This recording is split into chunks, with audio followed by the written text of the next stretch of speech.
Introduction to graph. सबसे पहले समझ लेते हैं ग्राफ क्या होता है। ग्राफ एक ऐसा डायग्राम होता है जो कि दो वेरिएबल्स के बीच में रिलेशनशिप दिखाता है। बस इतना ही हमें जानना है, इससे ज़्यादा नहीं।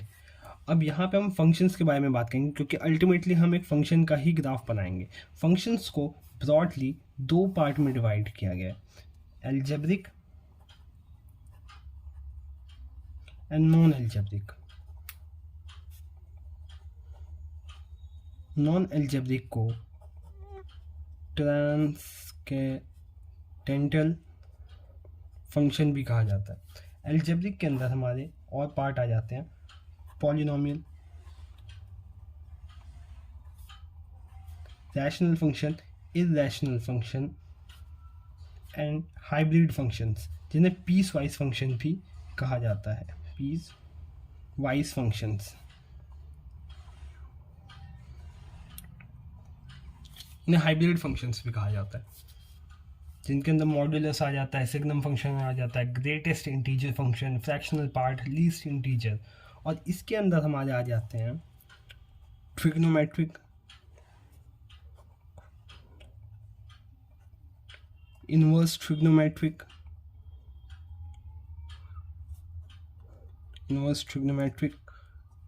एक्सपोनेंशियल, उनके इनवर्स, इसका इनवर्स लॉगरिथमिक होता है।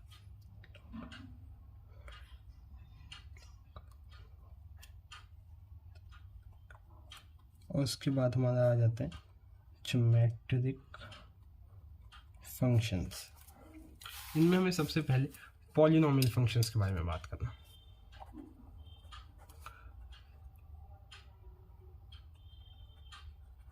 फंक्शंस के बारे में बात करना है। पॉलिनोमियल फंक्शंस, पॉलिनोमियल जो वर्ड है वो दो वर्ड से मिलकर बना है। पॉली मतलब बहुत सारे, नोमियल मतलब टर्म्स, यानी ऐसा फंक्शन जिनके अंदर बहुत सारे टर्म्स होती हैं। टर्म्स बनाने के लिए दो कांस्टेंट या दो नंबर्स के बीच में, दो वेरिएबल्स के बीच में प्लस माइनस का साइन होना चाहिए। इसकी जो जनरल फॉर्म होती है,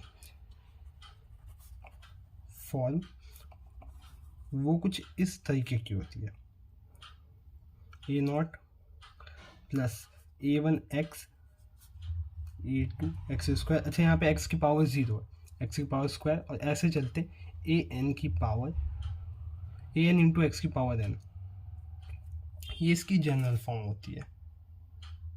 अब यहाँ पे कुछ फंक्शंस आ जाते हैं। इससे पहले हम उन फंक्शंस को पढ़ें, मैं तुम्हें बता दूँ कि जो y is equals to x, यहाँ पे इसकी कुछ ना कुछ पावर होगी। पावर, ये पावर इंटीग्रल भी हो सकती है, फ्रैक्शनल भी हो सकती है, पॉजिटिव भी हो सकती है और नेगेटिव भी हो सकती है। अगर इंटीग्रल हुई पॉजिटिव इंटीग्रल तो पॉलिनोमियल फंक्शन ही कहलाएगा, नेगेटिव हुई तो वो रैशनल फंक्शन कहलाएगा, अगर फ्रैक्शनल पावर हुई तो वो इरैशनल हो जाएगा। देखते हैं। इसमें सबसे पहले हमें ग्राफ पढ़ना है, identity function y is equals to x का ग्राफ। यहाँ पे अगर तुम इसका डोमेन एंड रेंज लिखो तो x जो होगा वो रियल नंबर के सेट से बिलोंग करेगा, कोई भी वैल्यू पुट कर सकते हो रियल नंबर में, और y की जो वैल्यू आएगी वो भी एक रियल नंबर में आएगी। बात कर लेते हैं इसके ग्राफ की।